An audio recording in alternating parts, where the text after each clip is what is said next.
जो कार है वो शिल्प है, निराकार एक शिल्प है।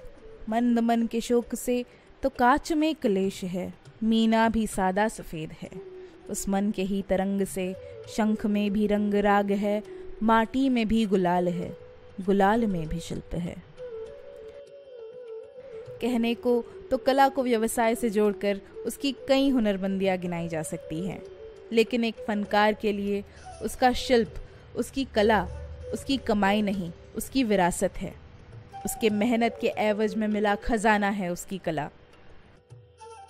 वो इसलिए भी नहीं कि वो अपने कलाकृतियों को संभाले अपने पास रखता है, वो इसलिए क्योंकि उन कलाकृतियों को ढालने में वो अपने कल्ब को एकजुट कर उसे आकार देता है।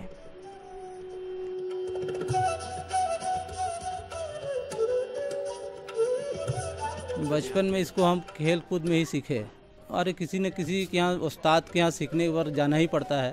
किसी के यहाँ सीखने के लिए हम गए थे, वहाँ बैठते बैठते धीरे धीरे सीखने लगे। एक से एक डिज़ाइन मिलता रहता दिमाग में, करते रहो। और ऐसा होता कि जैसे कुछ करते आदमी जी घबराने लगता, तो इससे जी नहीं घबराता है। और इस कला की जो बनावट उसके हाथ में है, वो उसके मन के शोक और तरंगों की ही ताबीर है। समय और बदलाव के संग इनमें से कई कलाओं ने अपने संसाधन और अपना परिवेश बदल लिया। अच्छी बात तो ये थी कि इनमें से कई पहले जैसे ही बादस्तूर चली आ रही हैं और अपने रंग ढंग को कुछ बदलकर आसपास की चीज़ों में ढल रही हैं, और समय के भयानक बदलाव से लड़कर अपने वजूद को अपने आप में संभाले बढ़ती जा रही हैं। उस ज़माने में जब पत्थरों की क्वेरी बहुत कम हुआ करती थी, उसमें चुनार बहुत डेवलप था। तो मीन टाइम है, आप बिफोर अशोका पीरियड भी ये काम डेवलप था। अशोक जब सम्राट आया अशोक, तो उन्होंने काफ़ी दुनिया भर में काम कराया चुनार स्टोन को लेकर के। अगर हम लोग अपनी मान्यता के हिसाब से देखें तो हमारे एक प्रॉफिट थे, पैगंबर, जिनको यूसुफ बोलते थे, यूसुफ अलैहिस्सलाम एक प्रॉफिट थे। उन्होंने इस काम को इजाद किया। ये वुड कार्विंग जो है ये सदियों पुराना है। इसमें जब राजाओं महाराजाओं का समय था, तो उस समय जो है स्पेशली जो अपने काशी नरेश हैं, वो एक कारीगर को रखे थे। और इन खूबसूरत फनकारियों के शौकीन दूर दराज देश विदेश में इनका इस्तकबाल सदियों से करते आ रहे हैं। भारत जिस वक्त सोने की चिड़िया हुआ करती थी, उस वक्त भारत में कलाकार का ओहदा बहुत ऊंचा हुआ करता था। इस ओहदे के संग आने वाली रूहानियत एक फनकार को बाकी दुनिया से अलग करती थी, और इसके सबूत हिंदुस्तान की हजारों साल पुरानी कलाकृतियों में देखी जा सकती है।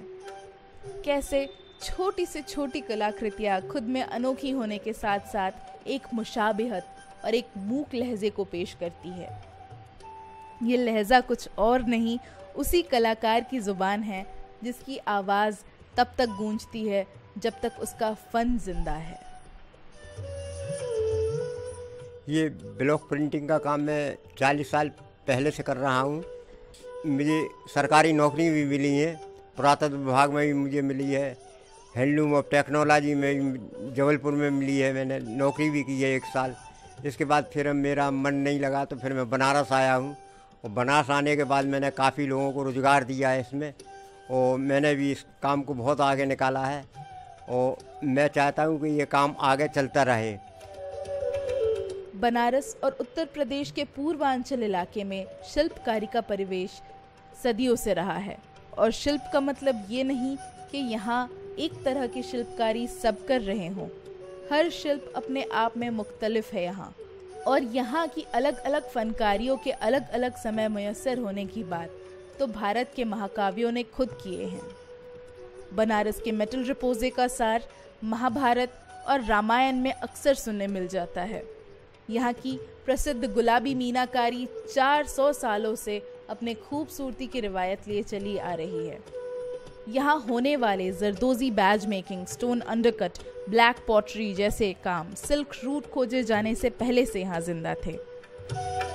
और ज्यादा पुरानी बात नहीं है जब बनारस की शिल्पकारियाँ भारत के घर घर में बड़े शान से सजाई जाती थी। पर समय हमेशा एक जैसा नहीं होता। ना होते हैं हालात, ना ही इंसान का खूबसूरती को देखने का नजरिया।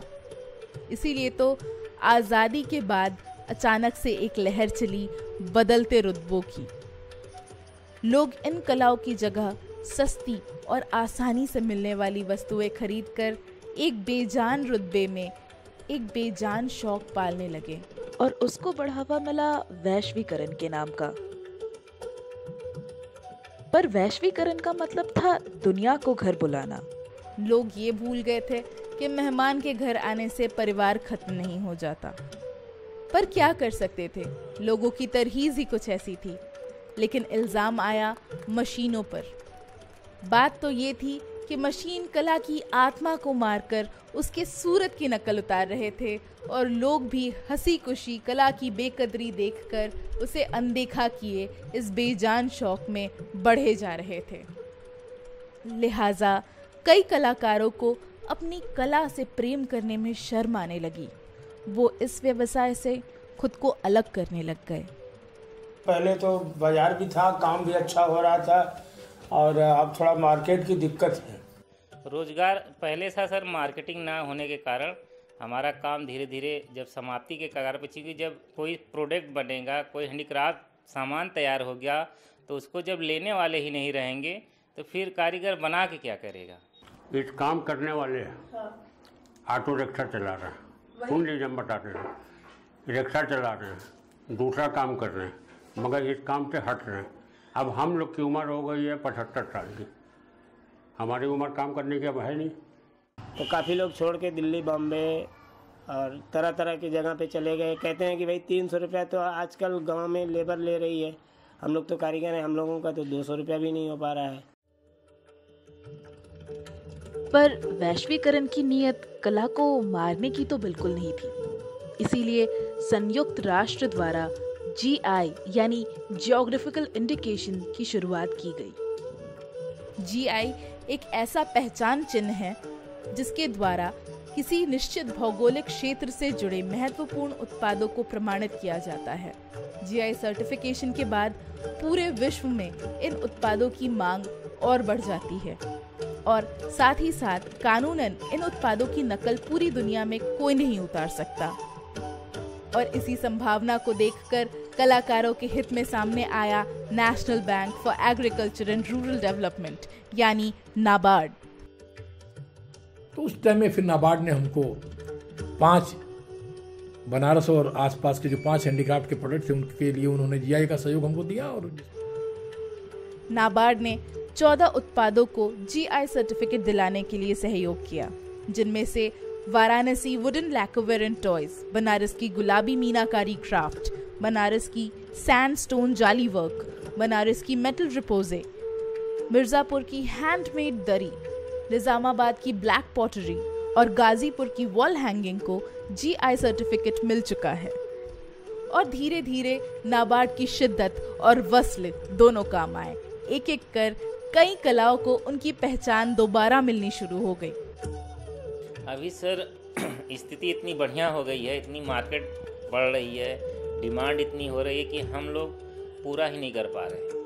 नहीं, इनके आने से तो बहुत फ़ायदा हुआ, बहुत प्रचार हुआ, जगह जगह उन्होंने चौपाल लगाया, सब कुछ किया, सुविधा भी दिया, चाक भी, बिजली का चाक भी दिए हैं। GI की वजह से फिर प्रचार प्रसार हुआ, नाम हुआ और कस्टमर मिले और स्टेट अवार्ड भी मिला। और GI की वजह से ही इसमें जेनेवा में जाने का मौका मिला और GI की वजह से ही नेशनल अवार्ड मिला। और अभी सऊदी अरेबिया रियाद में जेनेद्रिया फेस्टिवल में से अभी होके आए हैं। ये सब सारा कुछ GI की वजह से ही हुआ है। लेकिन नाबार्ड का इरादा बस GI तक पहुंचने तक का ही नहीं, GI की मदद से इन कलाकारों को नई रोशनी दिलाने का था। GI जब से हो गया तब से हम लोगों को चाहे गंगा महोत्सव हो या लखनऊ महोत्सव हो या सूरज कुंड मेले हों या दिल्ली हाट हो, ऐसे ऐसे बड़े इंटरनेशनल फेयर में हम लोगों को दुकानें मिलने लगी और काम होने लगा। इसके साथ ही बनारस की वुड कार्विंग वर्क, बनारस की हैंड ब्लॉक प्रिंट, बनारस की जरी जरदोजी, चिनार की red clay glaze pottery, Chunar के सैंडस्टोन्स, मिर्जापुर की ब्रास यूटेंसिल्स और गोरखपुर के टेराकोटा क्राफ्ट अभी भी जीआई प्रमाण की प्रतीक्षा में हैं। और ये कोशिश ही थी जिसके नतीजे से आज पूर्वांचल का क्षेत्र जीआई से लैस हो चुका है। तो इस तरह से नाबार्ड ने अब तक 14 क्राफ्ट को जीआई रजिस्ट्रेशन के लिए सपोर्ट किया है, जो कि किसी भी एक संस्था द्वारा दिया गया सबसे बड़ा सपोर्ट है। थोड़ी बहुत मार्केटिंग के लिए अभी और हम लोग प्रयासरत हैं कि उनको ऑनलाइन सिस्टम से भी मार्केटिंग से जोड़ा जाए और उस माध्यम से भी उनको एक मार्केटिंग का प्लेटफॉर्म दिया जाए ताकि वो और आगे बढ़ सके।